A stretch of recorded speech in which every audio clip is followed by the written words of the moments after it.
These are some habits that I've been practicing recently to stop me from overthinking. The overthinking is crazy. So the first thing is you need to go to a park and just sit there. Make sure it's a huge park and bring a blanket with you, bring some food, some music, and just sit there by yourself and let your thoughts just run and run and run. You're going to be more creative with this. You're going to be more directed in life with this practice, because when you allow your thoughts to process, all of the actual thoughts that are legit, they come to the surface. It's another form of meditation that isn't just sitting still and closing your eyes, you know. Next thing I did is I read before I go to sleep or listen to an audiobook. The days that I read myself to sleep or I listen to an audiobook before I sleep, there are no intrusive thoughts, but it's when I'm scrolling myself to sleep or I'm just doing something else that all of these intrusive thoughts come. So it's very important to read before you sleep. Another thing is I post to Twitter. It's very good to get your thoughts out in the moment. You can do private Twitter, you don't have to do public Twitter like me. You just get to post your little thoughts. It could be like your own digital diary. Do you know what I mean? And the last thing I want to say, you need to start following content creators like me. I know I'm tooting my own horn here.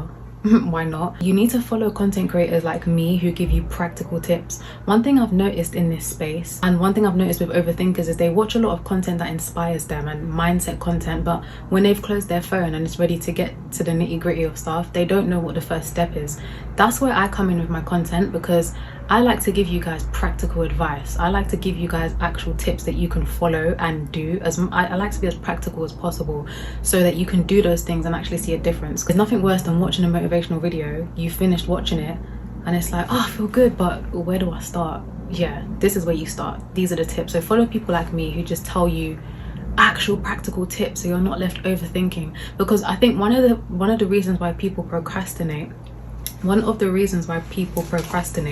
is because they don't know where to start. They don't know what the steps are. They don't know how. People always say, oh, take this big goal and break it down into little steps, but not everyone knows how to strategize. Not everyone knows how to, you know, get to where they want to get to. So they might feel good. I was like this for a long time. I felt good about my goals, but I didn't know what steps to take. Sometimes we do, sometimes we don't. So yeah, those are my tips.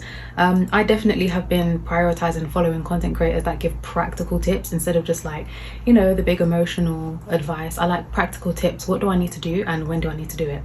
So yeah.